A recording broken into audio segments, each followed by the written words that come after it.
नमस्कार, मैं शिवम आपका एसके बुक्स के यूट्यूब चैनल पर स्वागत करता हूं। आज हम बात करने वाले हैं नेवी और एयरफोर्स एक्स ग्रुप की भर्ती परीक्षा के बारे में, जिसमें आज हम मैथ्स का चैप्टर स्ट्रेट लाइन का पार्ट फर्स्ट पढ़ेंगे। इस पार्ट में हम इस चैप्टर की थ्योरी कवर करेंगे। तो सबसे पहला इसमें जनरल इक्वेशन आपको याद रखना है। स्ट्रेट लाइन की जनरल इक्वेशन क्या होती है?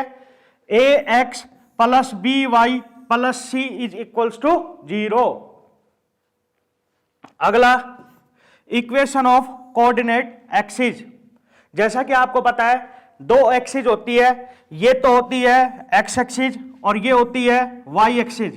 तो आपको याद रखना है इसमें कि एक्स एक्सिस की इक्वेशन क्या होगी? y बराबर 0। क्यों? क्योंकि एक्स एक्सिस पे y का कोऑर्डिनेट 0 होता है, इसीलिए एक्स एक्सिस की इक्वेशन y बराबर 0। और अगर y एक्सिस की पूछे तो x बराबर 0, क्योंकि y एक्सिस पे x का कोऑर्डिनेट 0 होता है। तो आपको याद रखना है इक्वेशन ऑफ एक्स एक्सिस क्या होगी? y बराबर 0। और इक्वेशन ऑफ y एक्सिस क्या होगी? x बराबर 0। अगला equation of a line parallel to coordinate axis.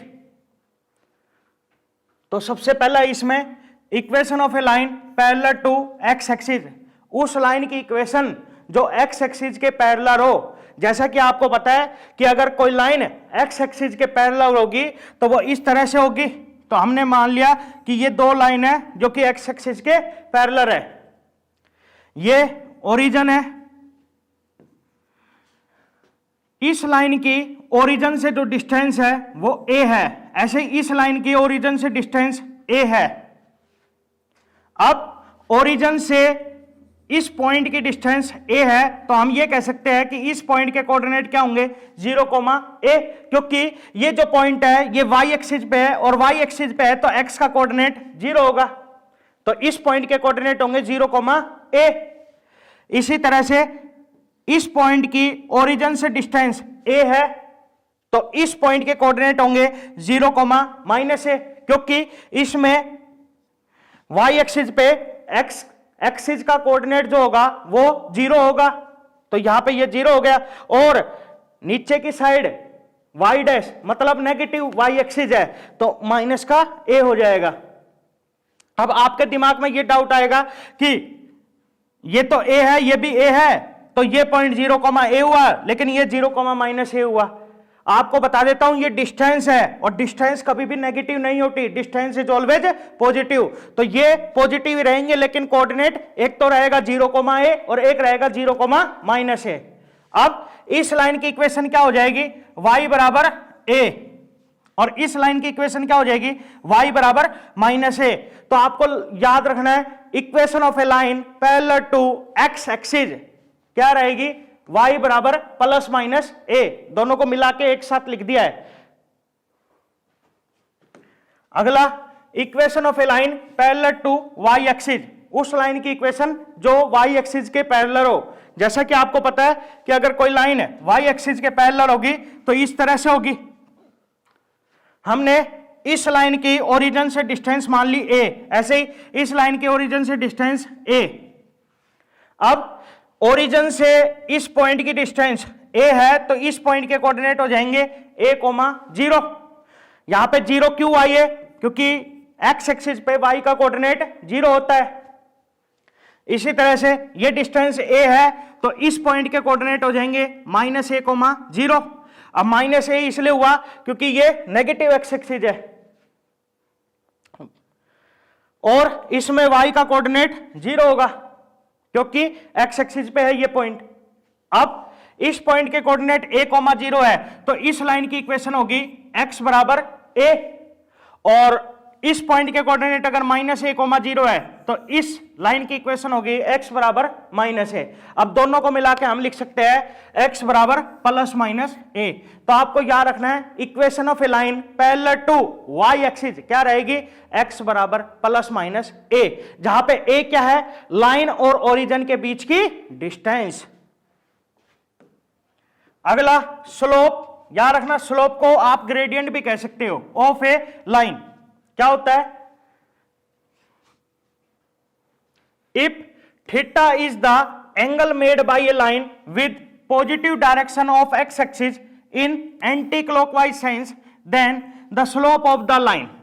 आपको याद रखना है ये एक लाइन है, ये एक्स एक्सिस है, ये वाई एक्सिस है, ये दोनों एक्सिस को काट रही है और इस लाइन का एक्स एक्सिस के साथ एंगल बन रहा है थीटा। और आपको याद रखना है ये पॉजिटिव एक्स एक्सिस के साथ बनना चाहिए और ये जो एंगल है ये एंटी क्लॉकवाइज सेंस में बनना चाहिए। तो आपको याद रखना है इस लाइन का जो स्लोप होगा उसको हम m से रिप्रेजेंट करेंगे और उसका फॉर्मूला होगा m बराबर tan थीटा। अगला पॉइंट फॉर्म कि अगर ऐसे कह दे कि एक लाइन है जो कि 2 पॉइंट से पास कर रही है और दोनों पॉइंट के कोऑर्डिनेट आपको दे दिए जाए, पहले पॉइंट के कोऑर्डिनेट है x1, y1 और दूसरे पॉइंट के कोऑर्डिनेट है x2, y2, तो आपसे कहेगा कि इस लाइन का स्लोप बताइए क्या होगा। तो जैसे कि आपको पता है स्लोप को m से रिप्रेजेंट किया जाता है, तो आपको याद रखना है कि इस केस में स्लोप का फॉर्मूला होगा y2 minus y1 upon x2 minus x1। कहने का मतलब यह है कि जब आपको एंगल दे रखा हो, थीटा दे रखा हो, जब तो आपको स्लोप का ये वाला फॉर्मूला लगाना है और जब आपको एंगल ना दे रखा हो, पॉइंट दे रखे हो, तब आपको ये वाला फॉर्मूला लगाना है। अगला इंपॉर्टेंट रिजल्ट्स, कुछ रिजल्ट्स है ये जो कि आपको याद कर लेने हैं। पहला स्लोप ऑफ एक्स एक्सिस, या तो ऐसे कह दो स्लोप ऑफ एक्स एक्सिस या फिर ऐसे कह दो और a line parallel to x axis. याद रखना इस केस में स्लोप m बराबर 0 होगा। ऐसा इसलिए जैसा कि आपको पता है यहां पे हम स्लोप ऑफ एक्स एक्सिस निकाल रहे हैं। अब जैसा कि आपको पता है स्लोप का फॉर्मूला होता है m बराबर tan थीटा। अब जो थीटा होता है वो लाइन और x axis, positive x axis के बीच का एंगल होता है। तो यहां पे अगर मैं आपसे ये पूछूं कि एक्स एक्सिस और एक्स एक्सिस के बीच में एंगल बताइए, तो एक्स एक्सिस और एक्स एक्सिस के बीच में एंगल कितना होगा 0, तो मतलब थीटा बराबर कितना होगा 0 और थीटा की वैल्यू इसमें पुट करेंगे तो ये अपने पास आएगा tan 0 दैट इज 0। तो इस केस में अपने पास स्लोप आ जाएगा 0। या तो आप इसको इस तरह से समझ सकते हो या फिर आप इस तरह से समझ सकते हो कि आपको एक्स एक्सिस का स्लोप निकालना है और आपको पता है कि एक्स एक्सिस पे कोई पॉइंट रहेगा तो उस पे y का कोऑर्डिनेट 0 होगा। और जैसा कि आपको पता है स्लोप का फॉर्मूला होता है y2 माइनस में y1 अपॉन x2 माइनस में x1। अब y का कोऑर्डिनेट 0 हो गया तो इसका मतलब 0 अपॉन समथिंग और 0 अपॉन समथिंग 0, तो इसीलिए स्लोप क्या हुआ 0। Next slope of y axis और a line parallel to y axis. आपको याद रखना है इस केस में स्लोप m बराबर इनफाइनाइट होगा। क्यों? क्योंकि y एक्सिस और पॉजिटिव x एक्सिस के बीच का एंगल होगा 90 डिग्री, थीटा जो है वो 90 डिग्री होगा और आपको पता है m बराबर tan थीटा होता है और थीटा की वैल्यू इसमें पुट करेंगे तो tan 90 होता है इनफाइनाइट। तो इसीलिए स्लोप m बराबर इनफाइनाइट होगा। या तो आप इसको इस तरह से समझ सकते हो या फिर इस तरह से समझ सकते हो कि आपको y एक्सिस का स्लोप निकालना है और जैसा कि आपको पता है y एक्सिस पे x का कोऑर्डिनेट 0 होगा और आपको पता है स्लोप का फॉर्मूला होता है y2 माइनस में y1 अपॉन x2 माइनस में x1 और x का कोऑर्डिनेट 0 होगा तो इसका मतलब समथिंग अपॉन 0 और समथिंग अपॉन 0 क्या होता है इनफाइनाइट, तो इसीलिए इसका स्लोप इनफाइनाइट होगा। Next slope of a line equally inclined with axis. कहने का मतलब एक लाइन है जो कि दोनों एक्सिस को काट रही है और आपसे इस लाइन का स्लोप पूछ रहा है, तो आपको याद रखना है ये इक्वली इंक्लाइंड होनी चाहिए और इस लाइन का स्लोप है या तो 1 होगा या फिर -1 होगा।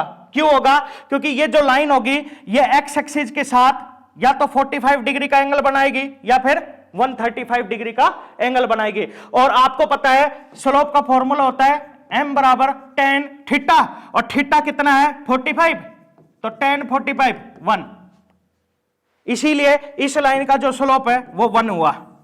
आपको याद रखना है, अगर कोई लाइन एक्सिस के इक्वली इंक्लाइंड होगी, मतलब जितना ये होगा उतना ही ये होगा, तो ये जो एंगल बनेगा ये 45 डिग्री का बनेगा, और 45 डिग्री का बनेगा तो हम ये कह सकते हैं कि इस लाइन का जो स्लोप होगा वो 1 होगा, और एंगल 135 का बनेगा तो स्लोप -1 होगा। अगला, different forms of the equation of straight line. सबसे पहला देखिए स्लोप इंटरसेप्ट फॉर्म।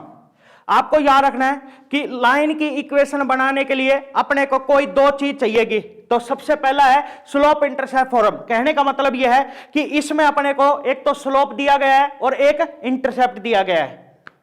ऐसे कहेगा कि एक लाइन है जो कि y एक्सिस को काट रही है, और इस लाइन का जो स्लोप है वो m है, और y एक्सिस इंटरसेप्ट c है। याद रखना c क्या है, y एक्सिस इंटरसेप्ट। तो आपसे इस लाइन की इक्वेशन पूछेगा, तो आपको याद रखना है इक्वेशन होगी y बराबर mx प्लस c, जहां पे आपको याद रखना है m क्या है स्लोप और c क्या है y axis intercept. Next, slope point form. जैसे कि आप देख रहे हो इसमें अपने को एक तो स्लोप दिया है और एक पॉइंट दिया है। कहने का मतलब ऐसे कहेगा कि एक लाइन है जो कि एक पॉइंट से पास कर रही है, और उस पॉइंट के कोऑर्डिनेट है x1, y1, और इस लाइन का जो स्लोप है वो अपने को दे रखा है m। तो अपने से इस लाइन की इक्वेशन पूछेगा, तो आपको याद रखना है इस केस में इक्वेशन होगी y minus y1 is equals to m into x minus x1। Next, point form. इसमें अपने को दो पॉइंट दिए गए हैं और लाइन की इक्वेशन पूछ रहा है। कहने का मतलब ऐसे कहेगा कि एक लाइन है जो कि दो पॉइंट से पास कर रही है। पहले पॉइंट के कोऑर्डिनेट है x1, y1, और दूसरे पॉइंट के कोऑर्डिनेट है x2, y2। तो आपसे इस लाइन की इक्वेशन पूछेगा, तो आपको याद रखना है इस लाइन की इक्वेशन होगी y माइनस में y1 is equals to y2 minus में y1 अपॉन x2 माइनस में x1 इंटू x माइनस में x1। और अगर किसी को यह फॉर्मूला याद ना रहे तो वो इस तरह से भी याद कर सकता है, डिटरमिनेंट x y1, और जो पॉइंट आपको दे रखा है वो और लगा देना है इसमें, तो x1 y1 1, x2 y2 1 और बराबर 0। जब आप इस डिटरमिनेंट को सोल्व करोगे आपके पास एक इक्वेशन आएगी, वही स्ट्रेट लाइन की इक्वेशन होगी। Next, intercept form. इसमें अपने को दो इंटरसेप्ट दिए गए हैं। कहने का मतलब यह है कि ऐसे कहेगा कि एक लाइन है जो कि दोनों एक्सिस को काट रही है, और x एक्सिस इंटरसेप्ट तो कितना है a, और y एक्सिस इंटरसेप्ट कितना है b। तो आपसे इस लाइन की इक्वेशन पूछेगा, तो आपको याद रखना है इस केस में इक्वेशन होगी x upon a plus y upon b is equals to 1, जहां पे आपको याद रखना है a क्या है x एक्सिस इंटरसेप्ट और b क्या है y axis intercept. Next, normal form. इसमें कह रहा है कि if P is the length of perpendicular on a line from the origin and alpha is the inclination of perpendicular with x axis, then the equation of the line। कहने का मतलब यह है कि एक लाइन है जो कि दोनों एक्सिस को काट रही है, और ये ओरिजिन है।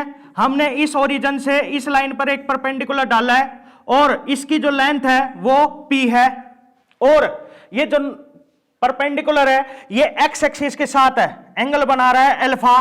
तो अपने से इस लाइन की इक्वेशन पूछेगा, तो आपको याद रखना है इस लाइन की इक्वेशन इस केस में क्या होगी x cos अल्फा प्लस में y sin alpha is equals to p, जहां पे आपको याद रखना है p तो क्या है लेंथ ऑफ परपेंडिकुलर, और अल्फा क्या है angle made by perpendicular with x axis. अगला, angle between two straight lines. दो लाइन आपको दे रखी होंगी और आपसे पूछेगा उन दोनों के बीच में एंगल।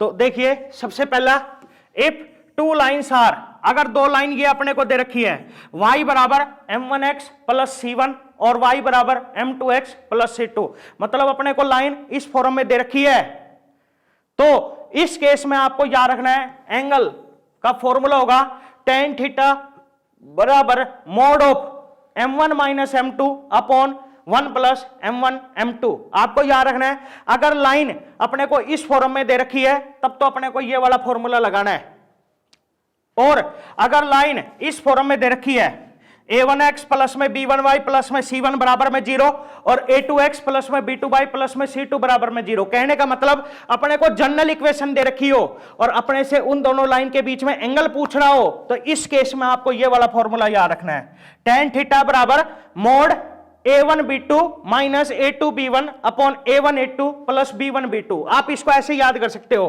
कि a1 b2 फिर माइनस a2 b1, ठीक है, और फिर अपॉन में a1 a2 प्लस में b1 b2। मतलब अगर आप क्रॉस मल्टीप्लाई करते हो तब तो माइनस का आएगा, और अगर आप इस तरह से मल्टीप्लाई करते हो तो प्लस आएगा। अगला है नोट। सबसे पहला पॉइंट है इफ लाइन्स आर पैरेलल। आपको याद रखना है कि अगर दो लाइन पैरेलल होंगी तो उन दोनों लाइन्स का स्लोप जो होगा वो इक्वल होगा, मतलब m1 बराबर m2 होगा। या फिर आप ये कह सकते हो कि a1 अपॉन a2 ये बराबर होगा b1 अपॉन b2 के। Second, if lines are perpendicular. आपको याद रखना है अगर लाइन्स परपेंडिकुलर होंगी तो आपको याद रखना है कि उन दोनों लाइन्स के स्लोप का प्रोडक्ट -1 के बराबर होगा। ऐसा इसलिए जैसा कि आपको पता है अगर लाइंस परपेंडिकुलर होंगी तो थीटा बराबर 90 डिग्री होगा, और मैंने अभी आपको बताया था tan थीटा का फॉर्मूला होता है मोड ऑफ m1 माइनस में m2 अपॉन में 1 प्लस m1 m2। और जब हम थीटा की वैल्यू इसमें पुट करेंगे तो ये बनेगा tan 90, और tan 90 होता है इनफाइनाइट। कहने का मतलब ये बराबर होगा इनफाइनाइट के। और आपको पता है ये इनफाइनाइट कब हो सकता है, जब नीचे वाला 0 होगा, डिनोमिनेटर जो होगा वो 0 होगा। तो यहां से हम ये कह सकते हैं कि 1 प्लस m1 m2 0 होगा जब ये इनफाइनाइट के बराबर होगा, और 1 प्लस m1 m2 0 होगा तो यहां से हम ये भी कह सकते हैं कि m1 m2 बराबर होगा -1 के। तो आपको याद रखना है कि अगर दो लाइंस परपेंडिकुलर होंगी तो उन दोनों लाइंस के स्लोप का जो प्रोडक्ट होगा वो -1 के बराबर होगा। या फिर आप ये कह सकते हो कि a1 a2 प्लस में b1 b2 ये बराबर होगा 0 के। Next, if one line is parallel to x axis. अगर एक लाइन पैरेलल हो एक्स एक्सिस के, तो जैसे कि मैंने अभी आपको बताया था कि अगर लाइन पैरेलल होंगी एक्स एक्सिस के तो उनकी इक्वेशन इस तरह की होगी y बराबर plus minus a and other line is y is equals to mx plus c, और जो दूसरी लाइन है वो है y is equals to mx plus c. तो आपसे इन दोनों लाइंस के बीच में एंगल पूछ रहा है, तो आपको याद रखना है इस केस में एंगल बराबर होगा tan थीटा बराबर होगा mod of m। Next, if one line is parallel to y axis. जैसा कि मैंने अभी आपको बताया था कि अगर लाइन y एक्सिस के पैरेलल हो तो उनकी इक्वेशन इस तरह की होगी x बराबर plus minus a and other line is y is equals to mx plus c, और जो दूसरी लाइन है वो y is equals to mx plus c है, और आपसे इन दोनों लाइन के बीच में एंगल पूछ रहा है। तो आपको याद रखना है इस केस में tan थीटा बराबर होगा 1 अपॉन मोड ऑफ m। अगला है line parallel and perpendicular to a given line. सबसे पहला देखिए equation of a line parallel to ax plus by plus c बराबर 0।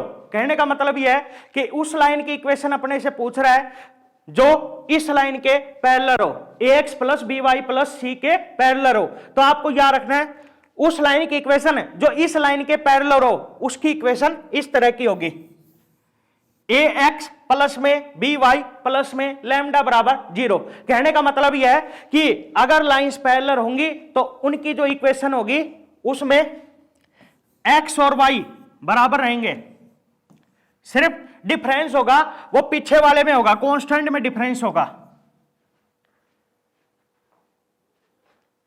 अगला, if a line parallel to the line ax plus by plus c is equals to 0 and passing through a point x1 y1, then the equation of a line will be, ऐसे करा है कि उस line की equation बताइए जो इस line के तो पैरेलल हो, ax plus by plus c बराबर 0 के तो पैरेलल हो और इस पॉइंट से पास कर रही हो। तो आपको ये इक्वेशन डायरेक्ट याद कर लेनी है, ये ट्रिक का काम करेगा जो कि है a into x minus x1 plus b into y minus y1 बराबर में 0। अगला, equation of a line which is perpendicular to ax plus by plus c बराबर 0। उस लाइन की इक्वेशन जो इस लाइन के परपेंडिकुलर हो, आपको याद रखना है उस लाइन की इक्वेशन इस तरह की होगी। कहने का मतलब यह है आपको b को आगे ले आना है, a को पीछे भेज देना है और बीच वाले का साइन चेंज हो जाएगा। अगर ऊपर प्लस है तो नीचे वाले में माइनस हो जाएगा और ऊपर माइनस होगा तो नीचे वाले में प्लस हो जाएगा और डिफरेंस पीछे वाले का, पीछे वाला अलग अलग रहेगा, कांस्टेंट जो होगा वो अलग अलग होगा। तो आपको याद रखना है उस लाइन की इक्वेशन जो इस लाइन के परपेंडिकुलर होगी, उस लाइन की इक्वेशन कुछ इस तरह की होगी। अगला, if a line perpendicular to the line ax plus by plus c is equals to 0 and passing through a point x1, y1, then the equation of the line, ऐसे करा है कि उस लाइन की इक्वेशन बताइए जो इस लाइन के तो परपेंडिकुलर है और पॉइंट x1, y1 से पास कर रही है। तो आपको ये इक्वेशन डायरेक्ट याद कर लेनी है, ये आपका ट्रिक का काम करेगा जो कि होगी b into x minus x1 minus a into y minus y1 बराबर 0। Next, distance between two parallel lines, कि दो पैरेलल लाइंस है और अपने को उन दोनों पैरेलल लाइंस के बीच में डिस्टेंस बतानी है। तो हमने ये मान लिया कि एक लाइन तो ये है जिसकी इक्वेशन है ax plus by plus c1 बराबर 0 और दूसरी है ax plus by plus c2 बराबर 0।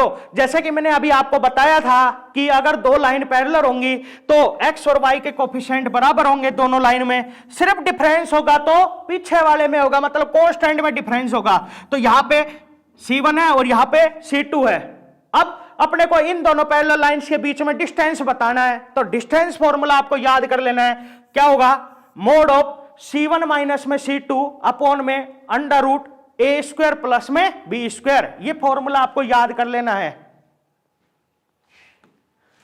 Next, perpendicular distance of any point from a line, कि एक पॉइंट है और उस पॉइंट की अपने को एक लाइन से परपेंडिकुलर डिस्टेंस बतानी है। तो देखो हमने ये पॉइंट मान लिया जिसके कोऑर्डिनेट है x1, y1, ये कोऑर्डिनेट अपने को दे रखे होंगे और ये एक लाइन है जिसकी इक्वेशन है ax plus by plus c बराबर 0। हमने इस पॉइंट से इस लाइन पर एक परपेंडिकुलर डाल दिया। अब अपने से इस पॉइंट की और इस लाइन तक की परपेंडिकुलर डिस्टेंस पूछ रहा है, तो ये डिस्टेंस मैंने मान ली कितनी है d।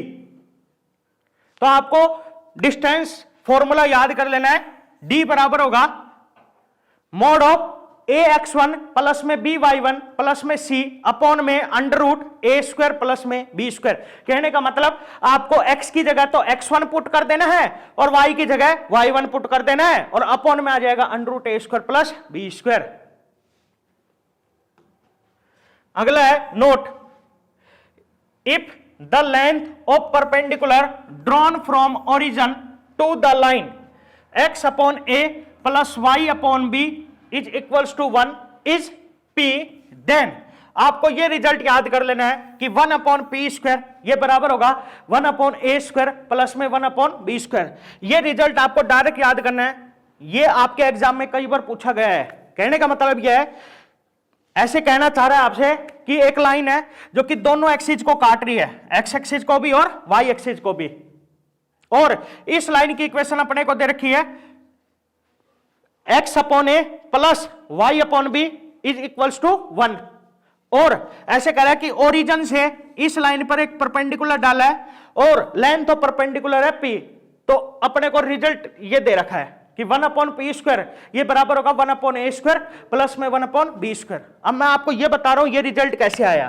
देखिए ओरिजिन से डाला है तो मतलब पॉइंट 0, 0 और लाइन की इक्वेशन अपने को ये दे रखी है, तो सबसे पहले मैं इस इक्वेशन को जनरल इक्वेशन में बदल रहा हूं। जैसा कि आपको बताया था जनरल इक्वेशन ये होती है ax प्लस में by प्लस में c बराबर 0। तो इस इक्वेशन को इस फॉर्म में बदलेंगे तो इसका एलसीएम आ जाएगा ab, तो ये बनेगा bx प्लस में ay और इज इक्वल्स टू 1। तो यहां से अपने पास इक्वेशन आएगी bx प्लस में ay और ये ए बी उस साइड जाएगा तो ए बी और ये इस साइड आएगा तो माइनस का ए बी और बराबर में 0। अब ये जनरल इक्वेशन बन गई है। अब ये जो डिस्टेंस है ये अपने को दे रखी है पी। अब डिस्टेंस फॉर्मूला लगा देंगे, तो डिस्टेंस फॉर्मूला लगाऊंगा तो यहां से पी बराबर आएगा मोड ऑफ, क्या बताया था मैंने, सबसे पहले आपको ये पॉइंट इसमें पुट कर देना है। तो ये x1 है और ये y1 है, तो x की जगह तो 0 और y की जगह भी 0, तो ये पुट करेंगे तो ये अपने पास आएगा 0 प्लस में 0 माइनस में ए बी और अपॉन में अंडर रूट बी का स्क्वायर प्लस में ए का स्क्वायर। फॉर्मूला लगा दिया है मैंने डिस्टेंस फॉर्मूले का, ठीक है। अब देखिए यहां से p बराबर आएगा, ये बनेगा mod of minus a b और आपको पता है मोड माइनस को खा जाता है, तो ये बनेगा ए बी और अपॉन में है अंडर रूट, इसको मैं ऐसे भी लिख सकता हूं ए स्क्वायर प्लस में बी स्क्वायर। अब दोनों साइड स्क्वायर कर दीजिए, तो दोनों साइड स्क्वायर करेंगे तो यहां से अपने पास आएगा p square is equals to ये बनेगा ए स्क्वायर बी स्क्वायर और अपॉन में बनेगा, इसका स्क्वायर करेंगे तो रूट कैंसिल हो जाएगा, तो यहां पे अपने पास बचेगा ए स्क्वायर प्लस में बी स्क्वायर। अब इसको उल्टा कर दीजिए, तो उल्टा करेंगे तो यहां से अपने पास 1 अपॉन पी स्क्वायर ये बराबर आएगा ए स्क्वायर प्लस में बी स्क्वायर अपॉन में ए स्क्वायर बी स्क्वायर। अब इसको मैं अलग अलग भी लिख सकता हूं, तो कहने का मतलब इस तरह से लिख सकता हूं ए स्क्वायर अपॉन में ए स्क्वायर बी स्क्वायर प्लस में बी स्क्वायर अपॉन में ए स्क्वायर बी स्क्वायर।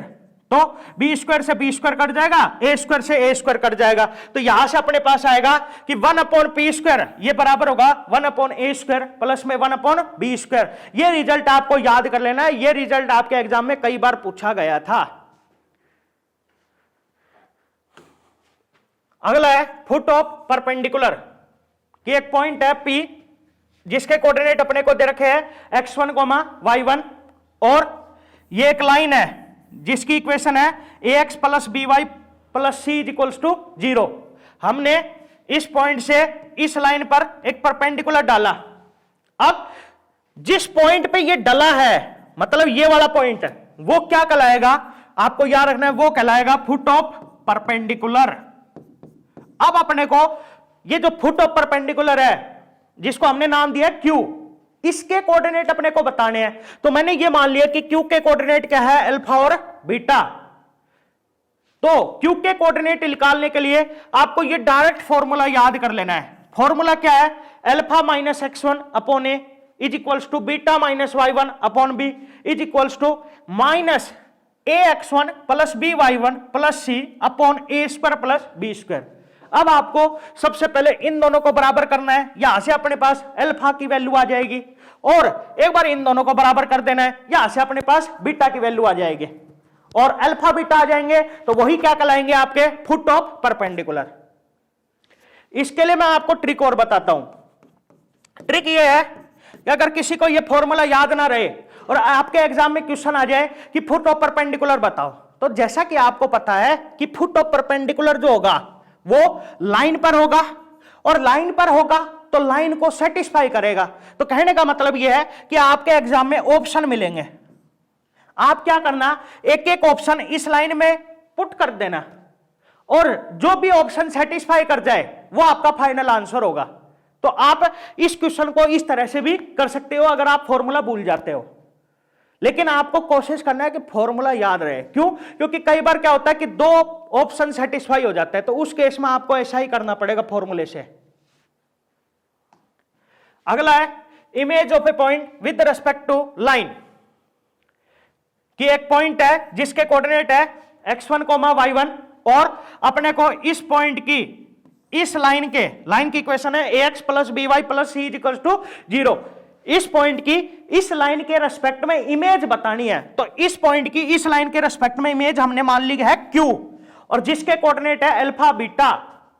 तो आपको एक बात याद रखनी है कि जितनी ये डिस्टेंस होगी उतनी ही ये डिस्टेंस होगी। अगर ये पॉइंट जो रहेगा ये इस पॉइंट की इमेज होगा। तो यहां से हम ये भी कह सकते हैं कि इन दोनों पॉइंट का जो मिड पॉइंट होगा वो ये वाला पॉइंट होगा। तो ये बात आपको याद रखनी है कि इस पॉइंट का और इमेज का जो मिड पॉइंट होगा वो ये वाला पॉइंट होगा जो कि लाइन पर रहेगा। अब अपने को क्यू के कोऑर्डिनेट बताने मतलब अल्फा बीटा बताना है, तो इसके लिए आपको ये फॉर्मूला याद कर लेना है। फॉर्मूला है alpha minus x1 upon a is equals to beta minus y1 upon b is equals to -2 times ax1 plus by1 plus c upon a square plus b square. आपने अभी फुट ऑफ परपेंडिकुलर का पढ़ा, जैसा कि आप देख रहे हो यहां पे 2 नहीं है लेकिन इमेज वाले में 2 का है मल्टीपल। तो आपको याद रखना है फुट ऑफ परपेंडिकुलर में 2 नहीं आएगा, इमेज में 2 आएगा। अब अगर किसी को फॉर्मूले से नहीं करना तो कैसे करेंगे वो देखिए। आपको पता है आपके एग्जाम में ऑप्शन मिलेंगे, आप क्या करना, एक ऑप्शन उठाना और उसका इसके साथ मिड पॉइंट निकाल लेना। ऐसे इस पॉइंट का इसके साथ मिड पॉइंट निकाल लेंगे। और मिड पॉइंट फॉर्मूला सबसे सिंपल फॉर्मूला है जो कि होता है x1 plus x2 by 2 y1 plus y2 by 2। आप मिड पॉइंट निकाल लोगे। अब आपको पता है जो मिड पॉइंट होगा वो लाइन पर होगा और लाइन पर होगा तो लाइन को सेटिस्फाई करेगा। तो आप क्या करना, ये जो मिड पॉइंट आपने निकाला है इसको इस लाइन में पुट करके देखना और जो भी सेटिस्फाई कर जाए वो अपना फाइनल आंसर होगा। तो आपको याद रखना है, अगर फॉर्मूला आप भूल जाओ तो इसको आप इस तरह से कर सकते हो। अगला है कोइंसिडेंस लाइंस। इसमें आपको याद रखना है if 2 lines are coincident then both line represent 1 unique line. कहने का मतलब यह है कि अगर 2 लाइन कोइंसिडेंट होंगी तो इसका मतलब यह है कि होंगी 2 पर दिखेंगी एक ही। कैसे वो देखिए। इसमें आपको याद रखना है कि अगर 2 line a1x plus b1y plus c1 बराबर 0 and a2x plus b2y plus c2 बराबर 0 ये कोइंसिडेंट होंगी तो कब होंगी, जब a1 अपॉन a2 ये बराबर हो b1 अपॉन b2 और ये बराबर हो c1 upon c2। For example जैसे एक लाइन तो ये है x प्लस में 2y प्लस में 3 इज इक्वल्स टू 0 और दूसरी लाइन है 2x प्लस में 4y प्लस में 6 इज इक्वल्स टू 0। जैसा कि आप देख रहे हो यहां पे आपको इक्वेशन दिख रही है 2 पर है एक ही लाइन। कैसे, जब आप इस लाइन में से 2 कॉमन लेओगे तो ये बनेगा x प्लस में 2y प्लस में 3 बराबर में 0। अब जैसा कि आप देख रहे हो ये लाइन तो अपने पास पहले से है, तो याद रखना कोइंसिडेंट मतलब एक के ऊपर एक रहेंगी, होंगी तो पर दिखेंगी एक ही। और इसके लिए ये कंडीशन है जो कि आपको याद कर लेनी है, a1 अपॉन a2 बराबर होगा b1 अपॉन b2 और बराबर होगा c1 अपॉन c2 के। अब आपके एग्जाम में क्वेश्चन किस तरह से आएगा, आपको है ना यहां पे जैसे k डाल दिया, c1 की जगह k दे दिया और ऐसे कह देगा कि अगर ये दोनों लाइन कोइंसिडेंट है तो बताओ k की वैल्यू क्या होगी। तो आपको ये याद करना है a1 अपॉन a2 बराबर होगा b1 अपॉन b2 बराबर होगा c1 अपॉन c2 और जब आप ये लगाओगे तो आपके पास k की वैल्यू आ जाएगी। अगला है कॉन्करेंट लाइंस।